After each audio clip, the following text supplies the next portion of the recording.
Silakan bangkit berdiri. Kebaktian kenaikan Tuhan Yesus kita mulai di dalam satu pengakuan bahwa pertolongan kita adalah di dalam nama Tuhan yang menjadikan langit dan bumi. Turunlah kiranya atas kita sekalian anugerah dan damai sejahtera daripada Allah Bapa dan Tuhan kita Yesus Kristus. Amin.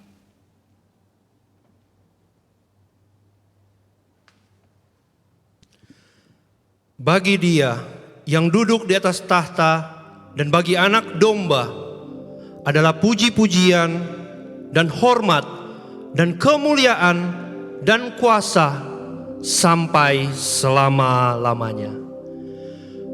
Mari dengan hati bersyukur kita agungkan, kita muliakan Anak Domba Yesus Kristus yang telah mati, bangkit dan naik ke surga untuk memberikan pengharapan kepada kita.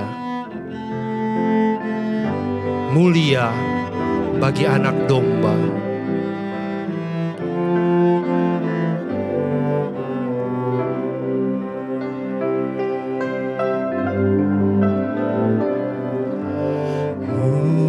Mulia, mulia bagi Anak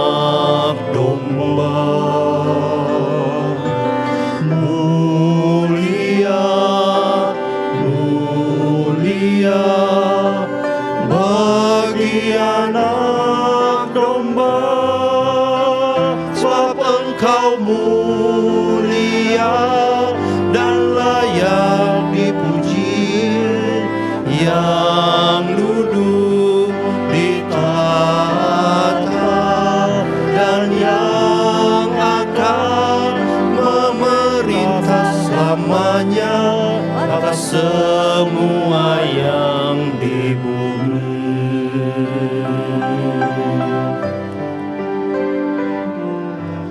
Mulia, mulia bagi Anak Domba. Mulia, mulia Anak Domba, sebab Engkau mulia dan layak dipuji, yang duduk di tahta dan yang akan memerintah selamanya atas semua yang di bumi. Sekali lagi katakan, Engkau yang termulia Tuhan. Mulia, mulia bagi Anak Domba. Mulia, mulia bagi Anak Domba.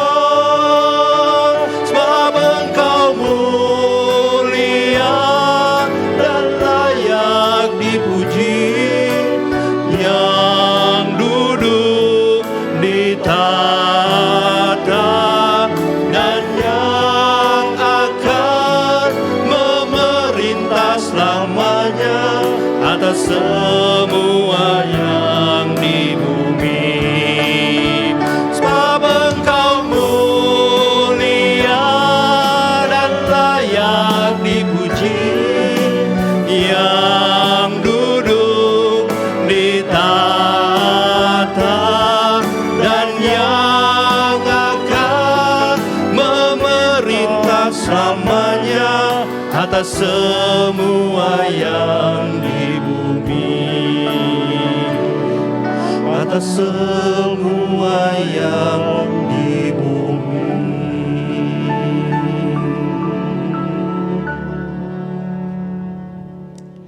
Jemaat yang terkasih, mari kita mengagungkan Tuhan kita melalui doa.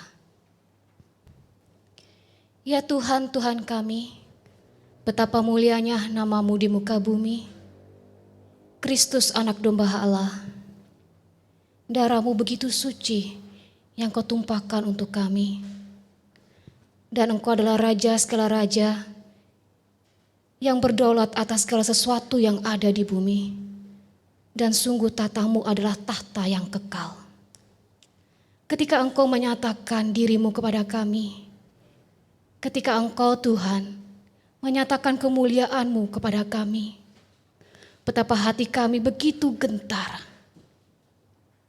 Karena kami sesungguhnya orang yang tidak layak di hadapan-Mu. Orang yang tidak layak untuk menghadap ke hadirat-Mu. Bibir dan mulut kami begitu najis. Tidak layak untuk menyebut nama-Mu yang begitu kudus. Tapi Engkau Allah adalah Allah yang penuh kasih. Engkau yang menebus kami, menyelamatkan kami. Dan menyucikan lidah bibir kami. Sehingga kami boleh memuji dan memuliakan nama-Mu.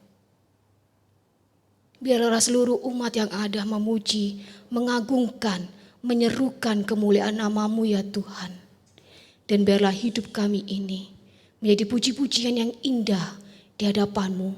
Bukan hanya pada hari ini, tapi sampai kami nanti bertemu dengan Engkau. Terima kasih ya Allah Bapa, Allah Putra dan Allah Roh Kudus. Amin.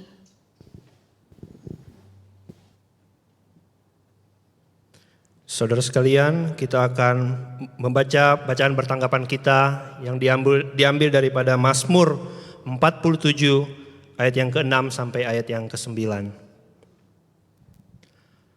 Allah telah naik dengan diiringi sorak-sorai. Ya Tuhan itu dengan diiringi bunyi sangkakala. Bermasmurlah bagi Allah, bermasmurlah. Bermasmurlah bagi Raja kita, bermasmurlah. Sebab Allah adalah Raja seluruh bumi. Bermasmurlah dengan nyanyian pengajaran. Allah memerintah sebagai Raja atas bangsa-bangsa. Allah bersemayam di atas tahtanya yang kudus.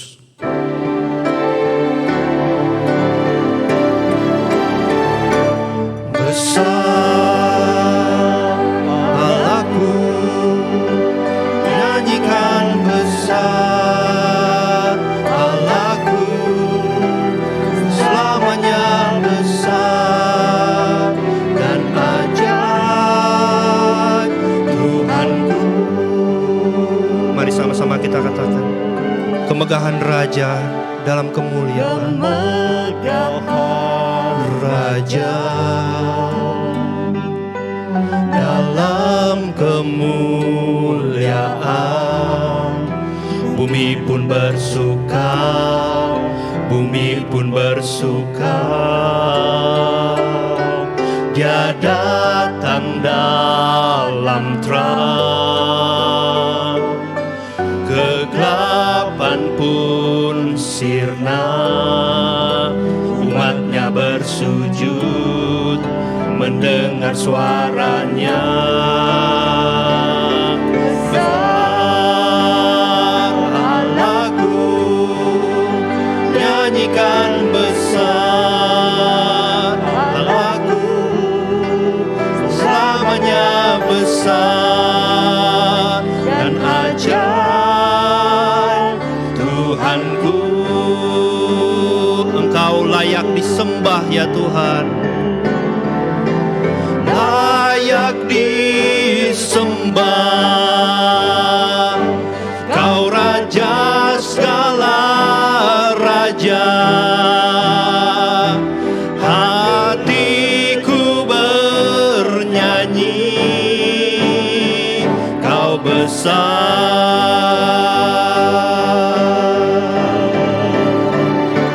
besar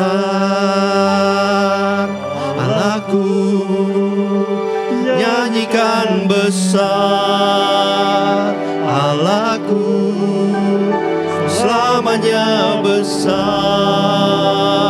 dan ajaib Tuhanku.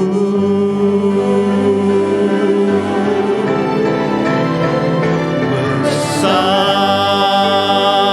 Allahku, nyanyikan besar Allah.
Saudara sekalian, mari saat ini kita akan masuk ke dalam pengakuan dosa. Satu persembahan pujian, instrumen dari John dan Joel akan mempersiapkan hati kita. Mari bersama-sama kita tenangkan hati kita. Kita mengambil waktu pribadi, merenungkan akan dosa-dosa kita. Mari kita datang kepada Kristus dan kita mau mengakui dosa kita.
Saudara yang saya kasih di dalam Tuhan, kita bersyukur bahwa Tuhan Yesus begitu baik bagi setiap kita. Yesus tidak hanya datang ke dalam dunia ini untuk kita, Dia tidak hanya mati dan bangkit untuk kita, tapi Dia juga naik ke surga, menyediakan tempat bagi setiap kita.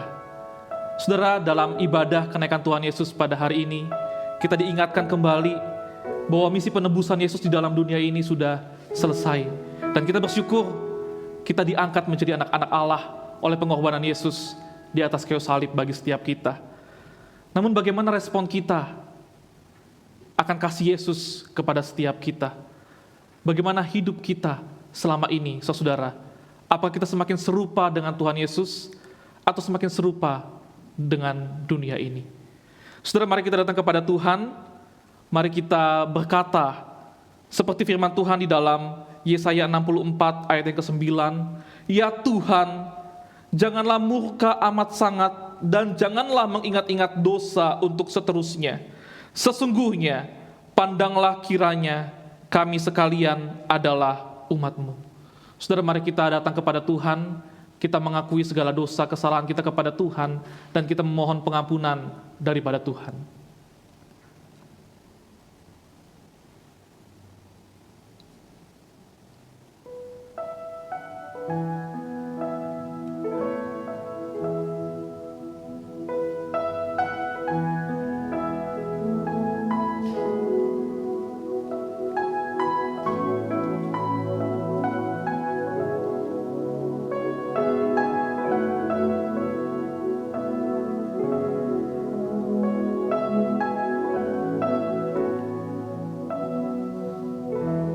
Ya Tuhan Bapa di surga, kami bersyukur kepadamu. Engkau begitu baik bagi kami ya Tuhan. Engkau tidak hanya menebus kami, namun Engkau juga memelihara kehidupan kami sampai saat ini. Dan jikalau saat ini kami ada sebagaimana kami ada, kami menyadari semuanya karena kemurahan Tuhan dalam kehidupan kami. Namun Tuhan, kami menyadari dalam kehidupan kami, selama seminggu ini ada banyak dosa dan kesalahan yang kami perbuat di hadapan Tuhan. Mungkin di depan umum, di depan banyak orang, kami bisa berlaku baik kepada mereka ya Tuhan. Kami dikenal baik oleh mereka ya Tuhan. Tapi dalam kehidupan pribadi kami, dalam privat life kami ya Tuhan, mungkin kami memuaskan keinginan-keinginan daging kami. Mungkin kami memilih keinginan daging kami daripada keinginan Tuhan. Sehingga ada banyak hal-hal yang tidak menyenangkan yang kami lakukan kepada Tuhan. Tuhan, kami sadar Tuhan ada banyak dosa kesalahan yang kami perbuat di hadapan Engkau, baik melalui pikiran kami ya Tuhan, maupun melalui tutur kata kami, perbuatan kami, tindakan kami. Bahkan ampuni kami Tuhan, jikalau kami tidak menjalankan panggilan kami dalam profesi kami masing-masing, dalam status kami masing-masing dengan baik, sehingga hidup kami bukannya semakin serupa dengan Engkau, menjadi semakin serupa dengan dunia ini. Tuhan, kami memohon pengampunan daripada Tuhan, dan kami percaya janji firman Tuhan, jikalau kami mengaku dosa kepada Tuhan, maka Engkau adalah Allah yang setia dan adil. Engkau memberikan pengampunan bagi setiap kami. Tuhan, kiranya Roh Kudus-Mu terus memimpin kami, membimbing kami. Dan kami rindu Tuhan, kami menjadi surat Kristus yang terbuka bagi banyak orang, di mana melalui kehadiran kami, ada banyak orang yang dapat dibawa kepada Tuhan. Ada banyak orang yang dapat mengenal Tuhan melalui pribadi kami. Tuhan, ini pengakuan kami atas dosa-dosa dan kesalahan kami. Dengarlah doa kami ya Tuhan. Di dalam nama Tuhan Yesus, kami sudah berdoa. Amin. Saudara, bagi setiap kita yang mengaku dosa di hadapan Tuhan, ada jaminan pengampunan dosa bagi setiap kita yang terambil dari 1 Yohanes 2 ayat yang pertama sampai ayat yang kedua. Anak-anakku, hal-hal ini kutuliskan kepada kamu, supaya kamu jangan berbuat dosa. Namun jika seorang berbuat dosa, kita mempunyai seorang pengantara pada Bapa, yaitu Yesus Kristus yang adil. Dan Ia adalah pendamaian untuk segala dosa kita, dan bukan untuk dosa kita saja, tapi juga untuk dosa seluruh dunia. Saudara, mari kita bersama-sama bangkit berdiri. Mari bersama-sama dengan orang percaya di sepanjang abad dan di segala tempat, mari kita mengikrarkan pengakuan iman kita seturut pengakuan iman rasuli yang berkata demikian. Aku percaya kepada Allah, Bapa yang Maha Kuasa, Khalik langit dan bumi, dan kepada Yesus Kristus, anaknya yang tunggal Tuhan kita, yang dikandung daripada Roh Kudus, lahir dari anak darah Maria, yang menderita sengsara di bawah pemerintahan Pontius Pilatus, disalibkan, mati dan dikuburkan, turun ke dalam kerajaan maut, pada hari yang ketiga, bangkit pula dari antara orang mati, naik ke surga, duduk di sebelah kanan Allah, Bapa yang Maha Kuasa, dan dari sana Ia akan datang untuk menghakimi orang yang hidup dan yang mati. Aku percaya kepada Roh Kudus, gereja yang kudus dan am, persekutuan orang kudus, pengampunan dosa, kebangkitan tubuh, dan hidup yang kekal. Amin. Saudara-saudara dipersilakan untuk duduk.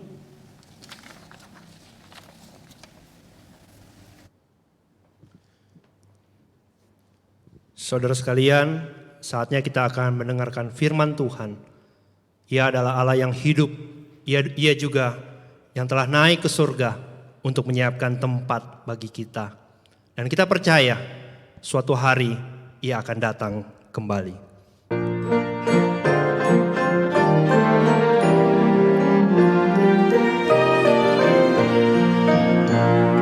Beritakan kabar yang baik, umat semua nyanyilah, seperti janji firman-Nya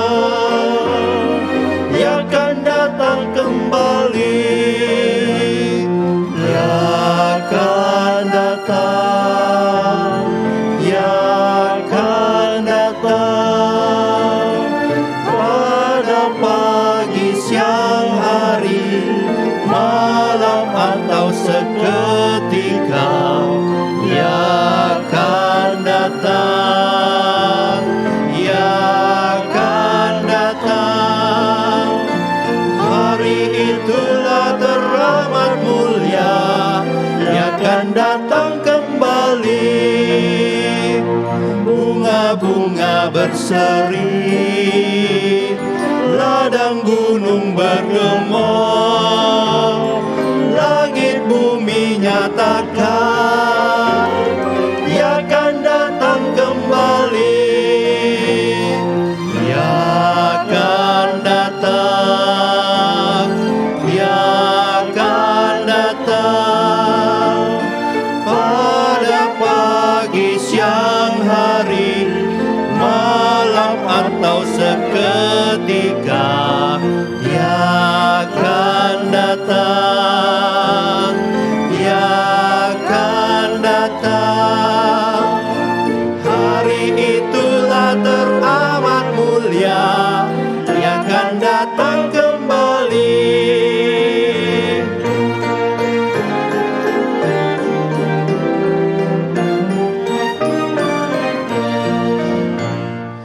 Di hadapan Tuhanku, lewatlah deritaku, mahkotaku sembahkan, Ia akan datang kembali. Ia akan datang, Ia akan datang pada pagi, siang hari, malam atau seketika. Ia akan datang, Ia akan datang. Hari itulah teramat mulia, Ia akan datang kembali.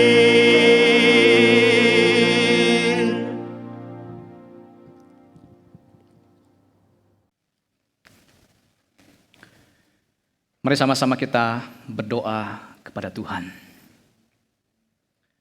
Tuhan, Engkau adalah Allah yang hidup, Allah yang bangkit dari kematian. Dan Engkau adalah Allah yang naik ke sorga, menyediakan tempat bagi kami.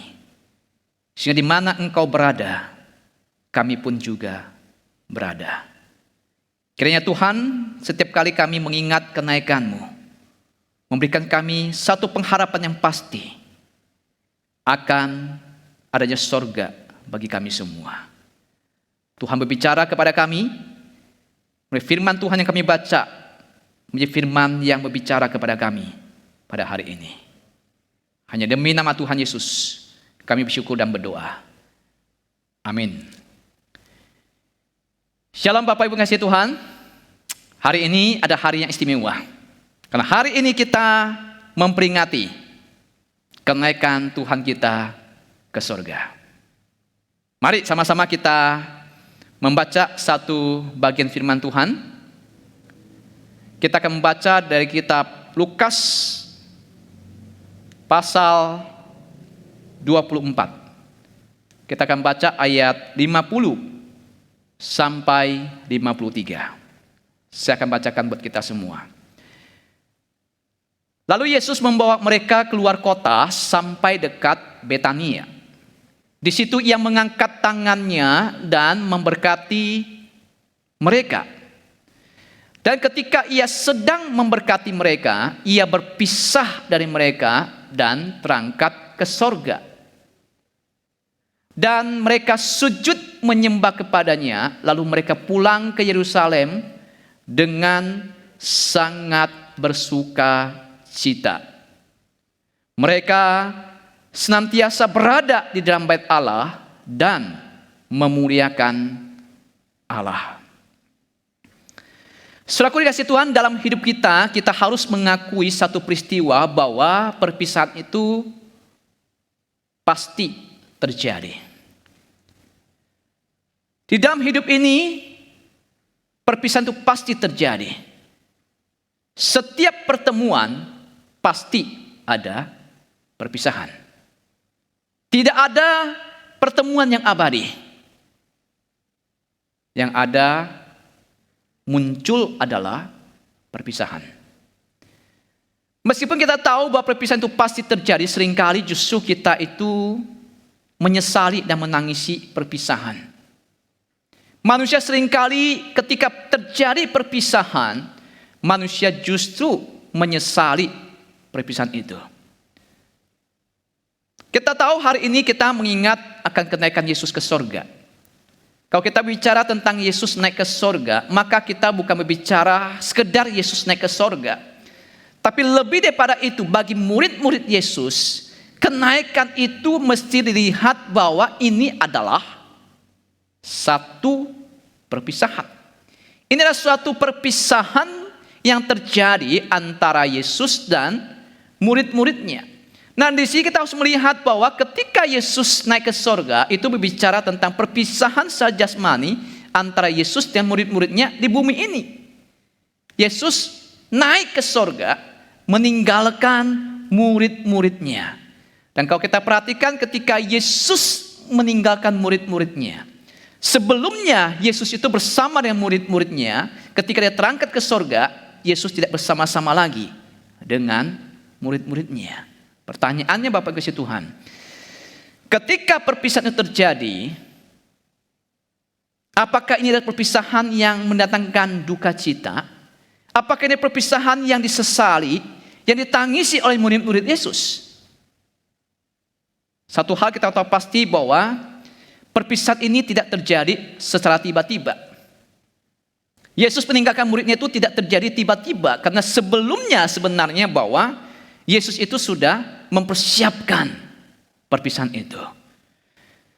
Suatu perpisahan itu seringkali disesali, seringkali ditangisi karena perpisahan itu tidak sungguh-sungguh dipersiapkan. Sehingga ketika perpisahan itu terjadi, manusia itu menangisi. Manusia itu menangisi, menyesali perpisahan itu, karena sebelumnya selama masih ada pertemuan, manusia tidak mempersiapkan yang namanya perpisahan. Manusia tahu perpisahan akan terjadi, tapi manusia seringkali tidak sungguh-sungguh mempersiapkan perpisahan. Sehingga ketika perpisahan itu terjadi, yang ada adalah apa? Penyesalan, menangisi perpisahan itu terjadi. Bukankah itu yang sering kita lakukan, yang kita alami juga dengan saudara dan saya? Bahwa kita ada orang-orang yang menangisi dan menyesali satu perpisahan. Nah, Yesus itu sebelum terjadi perpisahan dengan dia dan murid-muridnya, Yesus itu sudah menyiapkan perpisahan itu. Artinya Yesus tidak menyanyiakan pertemuan dengan Yesus dengan murid-muridnya, tapi Yesus memakai kesempatan bersama dengan murid-muridnya itu untuk menyiapkan mereka, untuk mempersiapkan mereka tentang perpisahan ketika perpisahan itu terjadi. Kalau kita lihat dalam kitab Yohanes pasal 16 ayat 5. Kita berkata demikian. Tapi sekarang aku pergi kepada dia yang telah mengutus aku. Bapak Ibu perhatikan, Yesus berkata secara terus terang kepada murid-muridnya. Dia berkata, tetapi sekarang aku pergi kepada dia yang telah mengutus aku. Yesus tidak menutupi kepergiannya. Yesus membicarakan terbuka. Yesus memberitahukan pada murid-muridnya bahwa dia akan pergi meninggalkan mereka. Dan bukan hanya itu saudaraku kasih Tuhan, tapi Yesus juga kembali berkata dalam Yohanes pasal 16 ayat 7. Yesus berkata apa? Namun benar yang kukatakan ini kepadamu adalah lebih berguna bagi kamu jikalau aku pergi. Yesus bukan hanya memberitahukan dia akan pergi, tapi Yesus mengatakan bahwa adalah lebih baik, lebih berguna jikalau ia pergi meninggalkan murid-muridnya. Artinya saudaraku bahwa Yesus mengatakan bahwa seolah-olah lebih berguna kalau terjadi perpisahan daripada dia terus bersama-sama murid-muridnya. Lebih berguna dia pergi daripada dia terus bersama-sama dengan murid-muridnya. Saudara, kalau saudara mendengar perkataan Yesus, saya percaya saudara pasti akan sama-sama dengan, saudara akan pasti sama dengan murid-murid Yesus. Bayangkan saudaraku, mereka ada murid-murid yang sudah meninggalkan pekerjaan mereka, meninggalkan saudaraku keluarga mereka, bahkan mungkin meninggalkan segala sesuatunya saudaraku untuk mengikut Yesus. Tapi Yesus katakan bahwa aku akan pergi meninggalkan kamu. Bagaimana perasaan saudara? Nah saudara, inilah yang dirasakan oleh murid-murid Yesus. Ketika Yesus menyampaikan bahwa perpisahan itu pasti terjadi, ketika Yesus mengatakan bahwa dia akan meninggalkan murid-muridnya, so inilah respon murid-murid Yesus. Mereka berkata dalam ayat yang Yohanes pasal 16 ayat 6, firman Tuhan berkata demikian. Tapi karena aku mengatakan hal itu kepadamu, sebab itu hatimu berduka cita. Sudah perhatikan? Yesus mengatakan bahwa ketika Yesus menyampaikan perpisahannya, karena itulah membuat murid-murid Yesus berduka cita. Mereka sedih, mereka kehilangan pasti, mereka berduka cita ditinggalkan oleh guru mereka. Saudaraku, ini satu hal yang wajar bukan saudaraku, bahwa mereka punya satu ikatan emosi dan ketika Yesus meninggalkan mereka, mereka pasti berduka cita. Sehingga mereka diliputi saudaraku oleh apa? Kesedihan yang mendalam memenuhi hati mereka. Bahkan saudaraku, kalau kita lihat ya bahwa mereka berduka cita, mereka bersedih itu bukan satu kesedihan yang sementara saudaraku. Itu bukan satu kesedihan yang sebentar. Tapi kesedihan di sini kesedihan dalam waktu tertentu. Mereka terus bersedih, dan bersedih. So itulah yang dirasakan oleh murid-murid Yesus. Ketika Yesus memberitahukan akan berpisah, mereka bersedih. Saudaraku, tidak satu orang manusia pun yang tidak sedih terjadi perpisahan, bukan? Itu juga yang dialami oleh murid Yesus. Nah, saudaraku, Yesus menyiapkan murid-murid Yesus akan perpisahan, bukan hanya perikop ini, saudaraku, yang kita baca tadi, tapi saudaraku, Yesus juga menyiapkan murid-muridnya ketika terjadi kebangkitan itu. Saudaraku, selama 40 hari, saudaraku, Alkitab berkata bahwa Yesus itu menampakkan diri kepada murid-muridnya. Setelah kebangkitan, dan dari kebangkitan sampai kenaikan itu, saudaraku, dua peristiwa ini antara kenaikan, kebangkitan, nah dua peristiwa ini itu punya rentan waktu 40 hari. Selama 40 hari ini, Yesus menampakkan diri kepada murid-muridnya. Dan kita berkata bahwa Yesus itu bukan hanya menampakkan diri kepada murid-muridnya, tapi kita berkata bahwa Yesus itu berbicara kepada mereka tentang kerajaan Allah. Selama 40 hari Yesus berbicara kepada mereka tentang kerajaan Allah. Artinya saudaraku, sebelum terjadi perpisahan, sebelum terjadi kenaikan, Yesus berulang-ulang berbicara kepada mereka dulu tentang kerajaan Allah. Saudara, kalau kita lihat ya, 40 hari itu saudara, Yesus berbicara pada mereka tentang kerajaan Allah. 40 hari itu satu peristiwa yang penting. Satu peristiwa lain yang 40 hari dicatat saudaraku dalam kitab Injil, yaitu Yesus sedang apa saudaraku? Apa yang Yesus lakukan selama 40 hari dicatat oleh kitab Injil. Alkitab mencatat bahwa selama 40 hari Yesus berpuasa. Yesus berpuasa selama 40 hari, saudaraku. Baru setelah itu, saudaraku, dia berperang melawan iblis. Yesus dicobai oleh iblis. Selama 40 hari, saudaraku, dia berpuasa, berperang melawan iblis. Dan perikop ini menyampaikan bahwa 40 hari juga ada sesuatu yang Yesus lakukan yang jauh lebih penting daripada itu. Yaitu apa? Yesus menampakkan diri pada muridnya, dan Yesus berulang-ulang berbicara kepada muridnya itu tentang apa saudaraku? Tentang kerajaan Allah. Kalau dulu 40 hari Yesus menyiapkan diri untuk berperang melawan iblis, tapi sekarang saudaraku, Yesus selama 40 hari itu berperang memerangi pikiran-pikiran yang tidak benar daripada muridnya. Berperang menaklukkan pikiran-pikiran yang tidak benar dari muridnya tentang kerajaan Allah. Yesus kembali membawa muridnya untuk kembali melihat agenda kerajaan Allah di dalam kehidupan mereka. Kalau dulu murid-murid membawa agenda pribadi, sekarang Yesus ingin mereka itu membawa hanya agenda kerajaan Allah. Yesus kembali memperbaharui mereka agar sebelum Yesus meninggalkan mereka, mereka sudah diperbaharui akan agenda kerajaan Allah dalam kehidupan mereka. Saudara, ini hal penting sekali saudara, bahwa dalam hidup saudara dan saya, kita harus menjalankan agenda kerajaan Allah. Ketika Tuhan memanggil saudara untuk melayani, agenda siapa yang saudara kerjakan? Ketika saudara dipercayakan dalam pelayanan hari ini, saudara sebagai seorang hamba Tuhan, supaya orang majelis, seorang pengurus, seorang jemaat, selaku permisi tanya, agenda siapa yang saudara sedang jalankan? Apakah Anda juga sedang menjalankan agenda kerajaan Allah? Selaku Tuhan mengharapkan kita semua.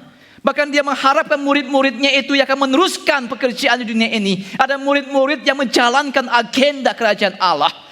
Saudaraku, inilah yang kita lakukan buat dalam kehidupan saudara dan saya. Kita menjalankan, kita kembali melihat apakah yang saya lakukan dalam pelayanan saya, apakah hidup saya itu menjalankan agenda kerajaan Allah atau tidak. Nah, saudara, ketika Yesus dan perpisahan itu, dia kembali mengajak murid-muridnya untuk menjalankan agenda kerajaan Allah. Dan persiapan dia itu, dia mengarahkan murid-muridnya untuk menjalankan agenda kerajaan Allah. Pertanyaannya saudaraku, bahwa perpisahan antara Yesus dan murid-muridnya ini itu membawa duka cita atau membawa sukacita kalau begitu. Sebelumnya saudaraku, mereka berduka cita. Apakah ketika Yesus naik ke surga, perpisahan itu membawa duka cita atau sukacita? Nah, saudara, kita tahu pasti saudaraku bahwa ketika perpisahan itu terjadi, dalam kitab yang kita baca tadi dalam Lukas tadi saudaraku, Lukas mengatakan bahwa lalu mereka pulang ke Yerusalem dengan sangat bersukacita. Lalu mereka pulang ke Yerusalem dengan sangat bersukacita. Artinya suatu perpisahan tidak membuat mereka berduka cita. Sebelumnya mereka berduka cita. Sebelumnya mereka waktu disiapkan oleh Yesus mereka berduka cita. Tapi ketika perpisahan itu harus terjadi, mereka bersukacita. Perpisahan tidak membuat mereka menyesali perpisahan itu. Perpisahan tidak membuat mereka menangisi perpisahan itu. Tapi perpisahan justru mendatangkan sukacita. So, ini menarik saudaraku. Kenapa saudaraku? Bukankah perpisahan itu mendatangkan penyesalan? Bukankah perpisahan mendatangkan kesedihan? Tapi mengapa mereka tidak sedih? Mengapa mereka tidak berduka cita? Mengapa mereka tidak menyesali perpisahan? Tapi justru perpisahan itu membuat mereka bersukacita. Saudaraku, ini yang kita harus pelajari saudaraku.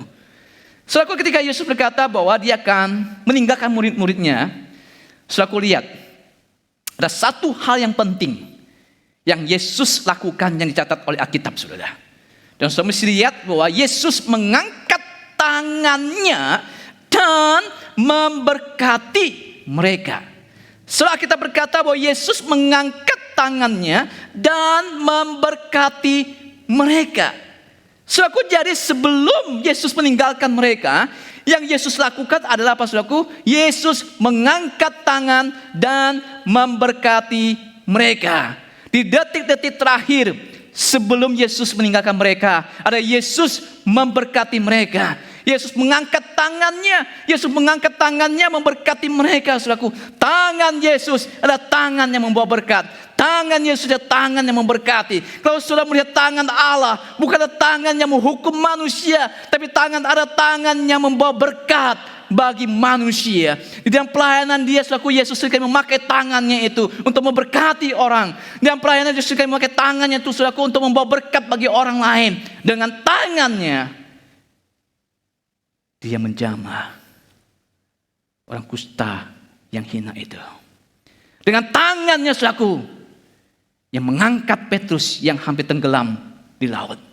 Dengan tangannya dia memberkati 5 roti dan 2 ekor ikan itu untuk memberi makan 5.000 orang. Dengan tangannya dia memeluk, memberkati anak-anak kecil. Dengan tangannya saudaraku dia membasuh kaki murid-muridnya. Dengan tangannya saudaraku dia membagikan makanan minuman waktu perjamuan terakhir. Dengan tangannya saudaraku dia justru menjamah telinga Malkus, orang yang menangkapnya itu. Setelah telinganya dipotong putus oleh Petrus, Yesus menjamah telinga itu. Dan dengan tangannya saudaraku dia dipaku di atas kayu salib demi saudara dan saya. So, tangan Allah adalah tangan yang memberkati. Tangan Allah ada tangan yang membawa berkat bagi saudara dan saya. Jadi saudara, kalau kita lihat saudaraku, dengan tangannya saudaraku dia memberkati banyak orang. Dengan tangannya saudaraku dia membawa berkat bagi orang lain saudara. Karena kalau saudara lihat saudaraku bahwa memberkati murid-muridnya itu adalah hal terakhir yang dilakukan Yesus sebelum kenaikannya. Saudara, banyak orang berkata demikian. Hal terakhir yang Yesus lakukan bagi murid-murid adalah memberikan perintah amanat agung. Betul nggak saudara? Apakah betul? Hal terakhir yang lakukan Yesus sebelum naik ke surga adalah memberikan amanat agung? Memang betul Yesus memberikan amanat agung saudaraku, tapi itu bukan yang terakhir. Karena hal yang terakhir Yesus lakukan sebelum dia naik ke surga, dia terangkat ke surga adalah dia memberkati murid-muridnya. Itu yang penting saudaraku, bahwa hal yang terakhir adalah dia mencurahkan berkatnya kepada murid-muridnya saudaraku. Saudaraku, dia ada Allah yang dalam kehidupan pelayanannya saudaraku, dia memiliki suatu tujuan akhir. Dan pelayanan dia itu saudaraku, dia ingin memberkati orang lain. Dan pelayanannya saudaraku, dia ingin membawa berkat bagi orang lain. Kalau saudara adalah anak Tuhan, kalau saudara pelayan Tuhan, saudara harus bertanya apakah saudara selama ini dan pelayanan adalah pelayan yang membawa berkat bagi orang lain. Kalau saudara pelayan Tuhan selama ini, saudara bertanya apakah selama ini dan pelayanan saudara lakukan, saudara memberkati orang lain atau saudara menjadi batu sandungan bagi orang lain. Itu harus kita jawab masing-masing saudaraku. Saudaraku, kita lihat bahwa memberkati orang lain itu juga Yesus lakukan saudaraku di dalam kehidupan dia. Ketika dia naik ke surga, dia mencurahkan berkatnya untuk murid-muridnya. Dan itu ada berkat spesial bagi murid-muridnya yang menyaksikan kenaikannya. So berkat ini bukan untuk semua orang Betania. Karena ketika Yesus naik ke surga itu, hanya murid-muridnya menyaksikannya, bukan semua orang Betania. Dan saudaraku tahu, memberkati murid-muridnya itu ada tujuan akhir daripada hidup Yesus. Saudaraku, Yesus punya tujuan akhir dalam kehidupan dia adalah ingin memberkati orang lain. Saudara, kalau Tuhan kita adalah Tuhan yang ingin memberkati orang lain. Bagaimana dengan saudara? Apakah hidup kita juga ada hidup yang memberkati orang lain?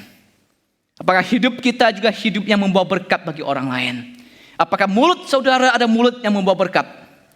Apakah tangan saudara tangan yang membawa berkat? Apakah tubuh saudara tubuh yang membawa berkat? Apakah pikiran saudara ada tangan yang ada pikiran yang memberkati orang lain? Saudaraku, hidup kita ada hidup juga yang harus memberkati orang lain. Saudaraku dikasih Tuhan, inilah tangan Yesus yang memberkati. Tangan Yesus yang membawa berkat bagi orang lain. Bahkan ketika dia naik ke surga, saudara perhatikan bahwa dia mengangkat tangannya, saudaraku.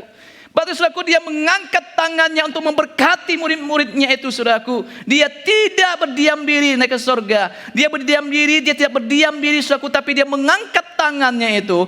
Dia naik ke surga.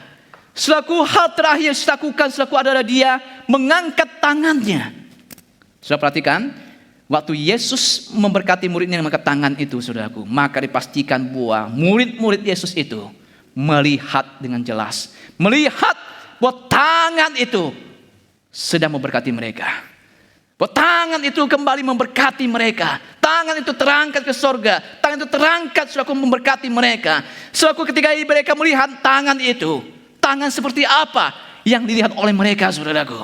Tangan seperti apa yang dilihat oleh mata mereka saudara? Saudara, kita melihat bahwa ketika Yesus memberkati saudaraku, dia ingin kita bisa melihat tangannya. Kita jangan terlena hanya sampai berkat. Tapi kita harus melihat tangan yang sudah memberkati kita. Justru seringkali kita mengalami kebutaan rohani. Ketika Tuhan memberkati saudara dan saya, kita hanya melihat berkatnya. Kita tidak melihat tangannya yang berkati. Kita tidak melihat siapa yang memberkati itu. Kita hanya lupa. Kita sampai hanya pada berkatnya. So ini kita harus waspadai saudaraku, selama ini kita melihat berkat atau melihat Allah yang memberkati kita sampai hari ini. Suatu tangan yang diangkat untuk memberkati murid-murid itu ada tangan yang berlubang bekas paku. Saudara, tangan itu memberkati saudara. Bahwa tangan yang memberkati saudara, tangan yang berlubang bekas paku. Ketika murid-murid melihat tangan yang memberkati, mereka melihat tangan yang berlubang bekas paku. Ini berarti saudaraku, ketika Yesus mengangkat tangan, saudaraku, mereka mengingat ada satu peristiwa penting yang sudah Tuhan lakukan bagi mereka dan kehidupan mereka, yaitu Kristus. Ada Kristus yang mati di kayu salib, Kristus yang tangannya terpaku di kayu salib demi mereka, demi menebus dosa manusia, demi menebus kesalahan mereka, dosa-dosa mereka. Itulah tangan yang memberkati, itu tangan yang terpaku di kayu salib.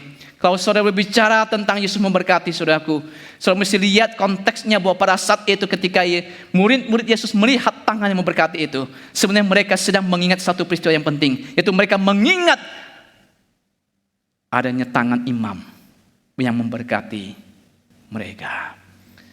So ketika ada satu peristiwa yang terjadi, saudara, dan ketika peristiwa terjadi, saudara mesti lihat bahwa peristiwa itu dan memori kita yang terekam itu apa, saudara? Apa yang terekam dalam memori kita melihat satu peristiwa?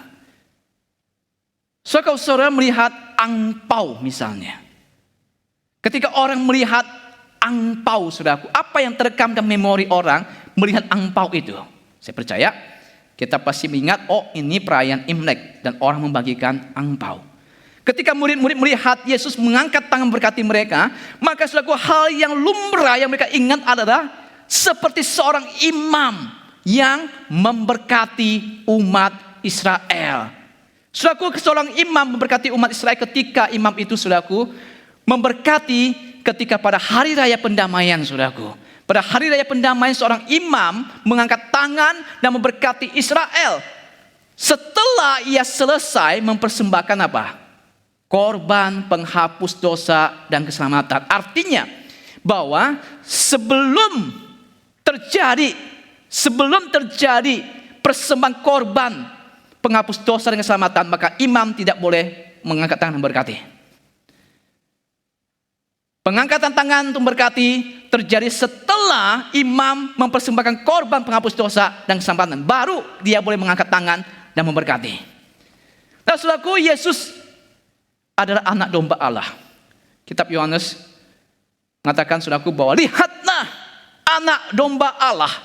Yesus adalah anak domba Allah yang menjadi korban penghapus dosa manusia.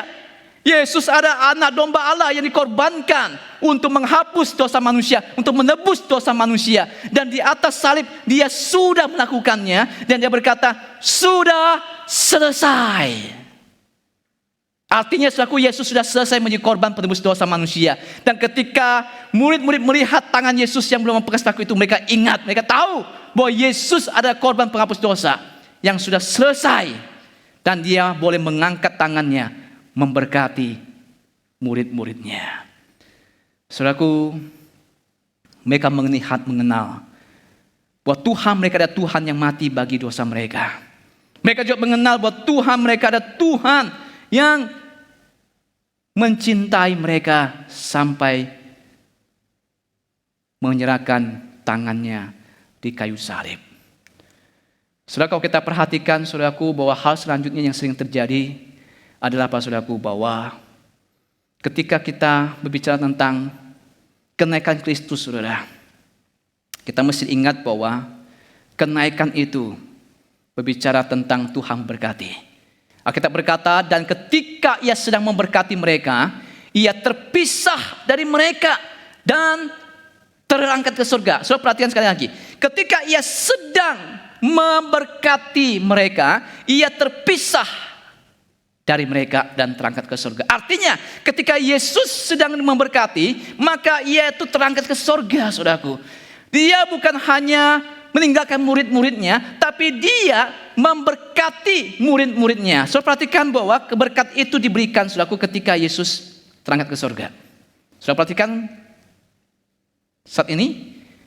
Sekali saudara perhatikan bahwa Yesus terangkat ke surga ketika ia sedang mengangkat tangan dan memberkati murid-muridnya.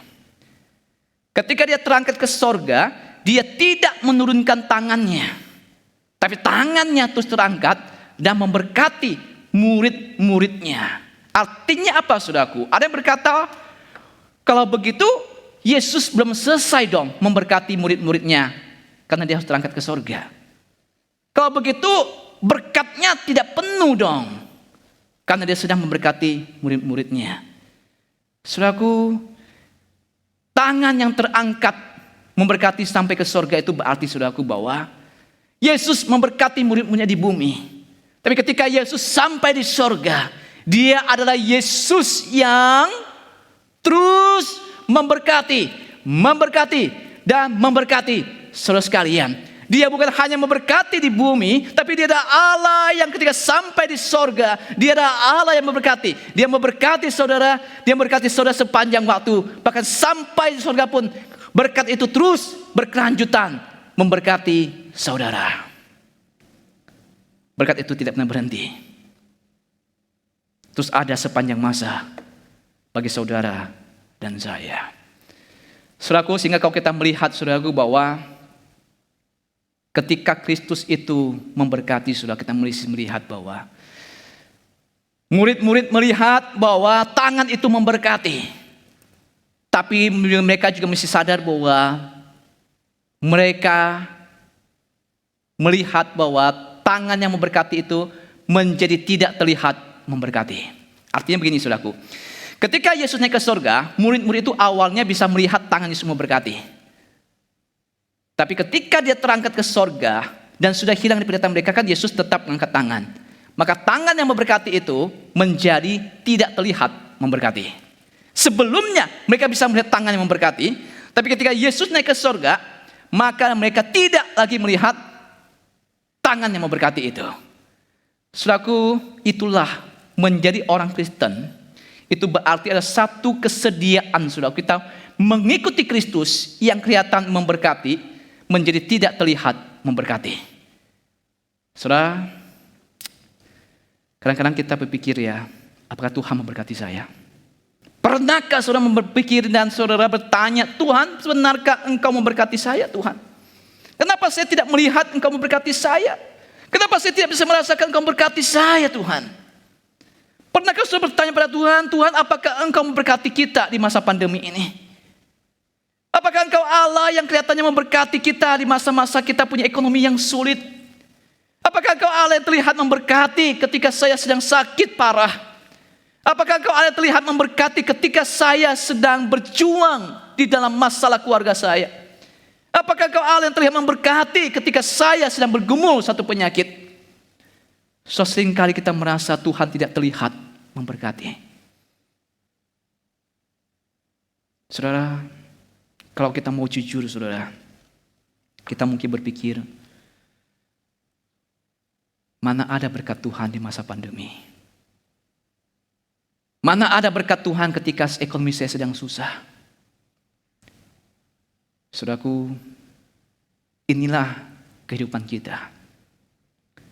Ketika Tuhan naik ke sorga itu, tangan yang pertama terlihat memberkati menjadi tidak terlihat memberkati, tapi dia tetap ada memberkati. Tidak terlihat memberkati bukan berarti dia tidak memberkati. Tidak terlihat memberkati bukan berarti tiada berkat. Tapi tangannya itu tidak terlihat, tapi dia tetap memberkati saudara. Dan seringkali kita ada orang-orang yang tidak merasakan berkat itu. Saudara, kalau saudara mau jujur hidup saudara sampai hari ini, mungkin pada detik ini hidup saudara, pada momen saudara merasa tidak ada berkat Tuhan bagi saudara, saudara permisi tanya, benarkah tidak ada berkat Tuhan bagi saudara? Coba lihat hidup saudara. Coba lihat apa yang saudara miliki. Coba lihat sampai hari apa yang saudara punya. Coba lihat badan saudara. Kalau saudara mau jujur, saudara lihat ketika saudara pertama kali lahir ke dunia ini, apa yang saudara bawa? Tangan saudara tidak pernah menggenggam apapun. Seorang bayi ke dunia ini lahir ke dunia dengan tangan tidak menggenggam apapun. Dan saat ini, tangan saudara menggenggam sertifikat rumah. Tangan saudara menggenggam STNK mobil. Tangan saudara menggenggam ada begitu banyak perhiasan. Saudara lupa. Itu berkat Tuhan bukan? Saudara lupa bahwa sampai hari saudara bisa hidup itu berkat Tuhan bukan? Maka jika sampai hari ini saudara bisa dengan bebas menghirup udara yang segar. Saudara dengan bebas menghirup oksigen. Itu berkat Tuhan bukan? Saudaraku, tidak terlihat memberkati bukan berarti tidak memberkati. Pertanyaannya adalah kita ada orang yang sulit untuk melihat, merasakan berkat Tuhan. Terutama di kondisi yang sulit. Jadi saudaraku, spiritualitas Kristen yang penting saat ini adalah saudara apa? Bisakah saudara menemukan oase di tengah-tengah padang gurun? Bisakah saudara menemukan satu oase yang memberikan kesegaran di tengah-tengah hidup di dalam padang gurun? Spiritualitas Kristen adalah berbicara tentang kita bisa menemukan ada oase dalam kehidupan kita yang penuh dengan kesusahan, tapi tetap ada berkat Tuhan bagi saudara dan saya. Saudara, ketika kita berbicara tentang Yesus memberkati, kita mesti ingat saudaraku bahwa kenaikan Kristus itu berbicara tentang kehadiran Allah dan ketidakhadiran Allah. Sebelumnya murid-murid itu melihat kehadiran Allah. Tapi setelah Yesus naik ke surga, mereka tidak melihat lagi kehadiran Allah di bumi ini. Antara present dan absence itu adalah satu dinamika kehidupan iman yang saudara harus jalani bersama dengan saudara, bersama dengan saya sampai hari ini. Saudaraku, ketika Yesus berkata bahwa pergilah jadikan semua bangsa muridku dan ketahuilah aku menyertai kamu. Saudaraku, ketika Yesus berkata aku menyertai kamu, dia naik ke surga, dia tidak ada di bumi. Di mana dia? Dia hilang. Di mana dia menyertai saudaraku? Saudaraku, berbicara tentang kenaikan itu harus berbicara tentang Allah yang hadir dan Allah yang tidak hadir. Kenaikan berbicara tentang Allah yang hadir di bumi ini menjadi Allah yang tidak hadir di bumi ini, saudaraku. Berbicara tentang kehadiran dan ketidakhadiran Allah. Itu satu pergumulan kita sampai hari ini. Jadi mengikut Kristus itu, saudaraku, kita harus mengakui bahwa kita harus siap, saudaraku, mengikuti Kristus sekalipun tidak terlihat kehadirannya. Kenaikan Kristus berbicara membuat murid-murid semakin dewasa bahwa mereka siap mengikuti Kristus sekalipun Kristus tidak terlihat kehadirannya. Sekalipun Kristus tidak nampak kehadirannya, mereka tetap ikut Kristus. So inilah teologi kenaikan kita pegang, bahwa siap mengikuti Kristus sekalipun tidak terlihat kehadirannya, sekalipun tidak terlihat berkatnya. Saudara, ada kalanya kita tidak melihat berkat Tuhan. Ada kalanya kita tidak melihat bahwa Tuhan segera menjawab doa kita. Tapi bukankah itu satu tanda kedewasaan rohani bagi hidup saudara dan saya?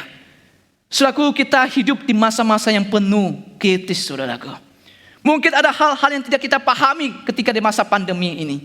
Mungkin kita tidak pahami mengapa ini terjadi, mengapa itu terjadi. Tapi bukankah kalau kita tetap melangkah bersama Tuhan, itu adalah satu kedewasaan rohani. Hidup di dunia yang penuh kebingungan, tapi kita tetap melangkah bersama dengan Tuhan, itulah kedewasaan rohani. Saudaraku, itulah Kristus yang naik bagi saudara dan saya. Dia ada Allah yang hadir, tapi saudara mesti tahu, dia juga Allah yang tidak hadir lagi secara fisik di dunia ini. Dan menjadi Kristen adalah siap mengikuti Kristus sekalipun tidak terlihat kehadirannya di bumi ini. Saudara, kalau kita berbicara tentang suatu kenaikan, kita melihat tangan bekas paku itu membuktikan bahwa Yesus itu bukanlah wisata rohani. Tapi kenaikan Yesus adalah satu penebusan rohani yang sudah dia lakukan. Saudara ingat ketika Yesus naik ke surga, dia berkati kita sambil mengangkat tangan yang berlubang paku, dan dia terangkat ke surga. Dia ketemu Bapa di surga dengan tangan yang berlubang paku, dan dia berkata, sudah selesai. Saudara, apa yang kita kerjakan bagi dia? Apa hidup saudara persembahkan juga untuk dia? Saudaraku, ketika Yesus naik ke surga, dia itu disambut dengan sukacita. Pertanyaannya, saudara, Kalau dia datang yang kedua kalinya itu, saudara akan sambut dia dengan air mata atau sukacita. Mari kita berdoa. Tuhan berkati kami, agar kami punya satu iman yang pasti dalam Tuhan. Meskipun kami tidak melihat kehadiran-Mu secara nyata saat ini, tapi kami percaya Engkau Allah tetap ada dan hadir bersama dengan kami. Tuhan tolong kami supaya hidup kami semakin boleh memuliakan nama Tuhan, dan kami boleh melihat Kristus dalam setiap berkat yang Kau berikan bagi kami. Hanya demi nama Tuhan Yesus kami bersyukur dan berdoa. Amin.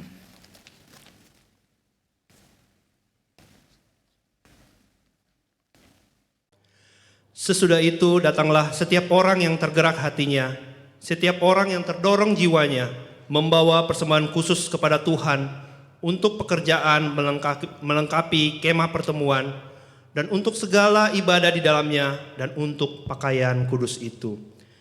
Sebagaimana umat Israel membawa persembahan khusus mereka untuk rumah Tuhan, pagi hari ini kita diajak untuk memberikan persembahan yang terbaik bagi Dia.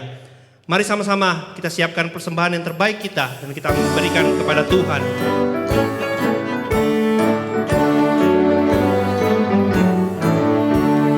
Bila gelombang kehidupan menimpa, hati jadi takut dan putus asa. Jangan lupa berkat Tuhan menghitunglah, pasti kau tercengang akan karyanya. Hitung berkat satu persatu, dan lihatlah karya Tuhanmu. Hitung berkat satu persatu, hitung berkat yang melimpah padamu. Adakah berat bebanmu menekan, dan salib yang kau pikul melelahkan? Hitung berkatnya pastilah kau lega, kau kan bergirang dan terus memujinya. Hitung berkat satu persatu, dan lihatlah karya Tuhanmu. Hitung berkat satu persatu, hitung berkat yang melimpah padamu. Hitung berkat satu persatu, hitung berkat yang melimpah padamu. Jemaat, saya undang kita semua bangkit berdiri. Mari kita berdoa menyerahkan untuk persembahan kita. Tuhan, kami sungguh mengucap syukur untuk kesempatan yang indah yang boleh Engkau anugerahkan kepada setiap kami. Pagi hari ini kami boleh datang beribadah kepada Tuhan. Dan kami sungguh bersyukur ketika kami masih diberikan satu kesempatan untuk kami boleh memberikan persembahan. Kami sungguh percaya ya Tuhan, ini adalah anugerah Tuhan bagi kami ketika kami masih bisa memberikan persembahan.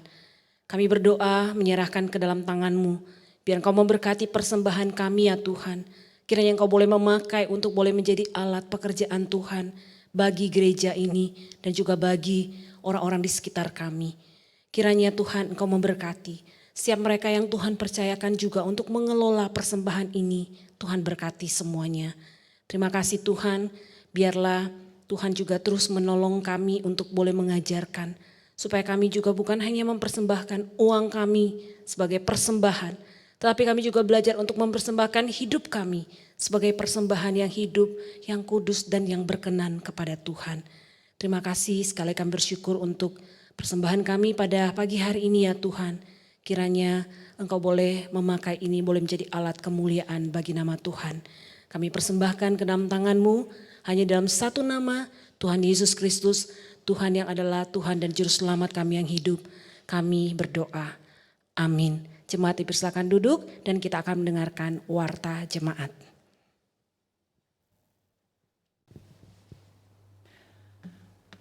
Jemaat, kita bersyukur pada Tuhan kalau hari ini kita boleh bersama-sama mengadakan kebaktian kenaikan Tuhan Yesus. Saudara, kenaikan Tuhan Yesus adalah satu momen penting di dalam iman kita. Karena kenaikan Tuhan Yesus adalah satu titik di mana kita ditegaskan bahwa Yesus naik ke surga bukan meninggalkan setiap kita orang-orang percaya.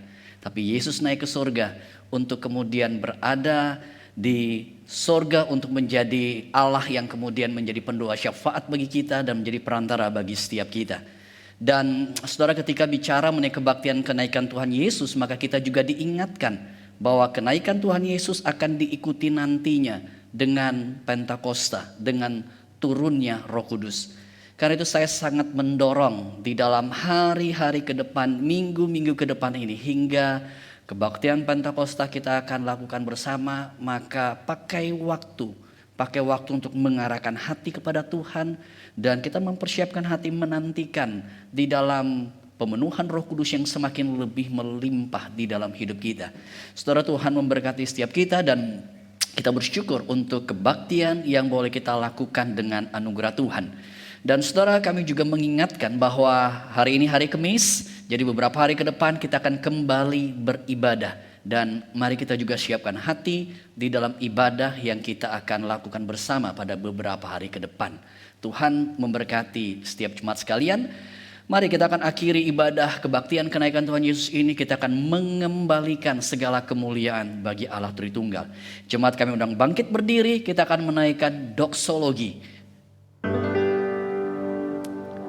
Puji Allah Bapa Putra, puji Allah Roh Kudus, ketiga-Nya yang esa, pohon selamat sumber berkah.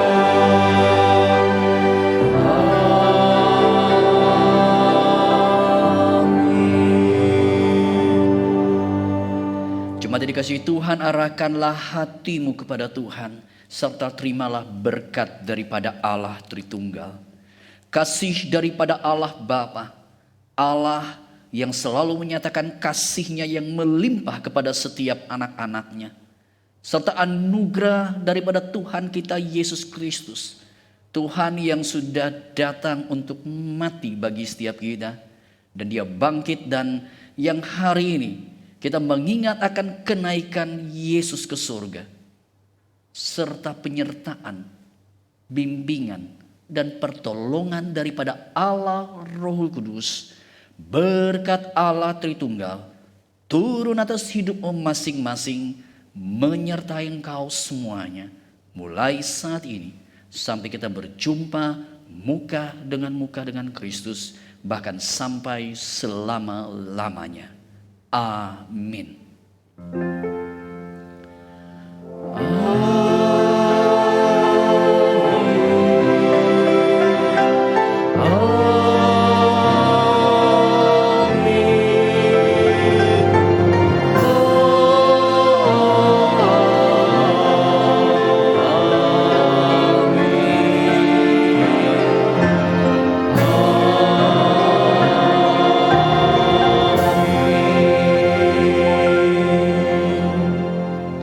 Jemaat dipersilakan kembali, doa teduh, dan Tuhan memberkati.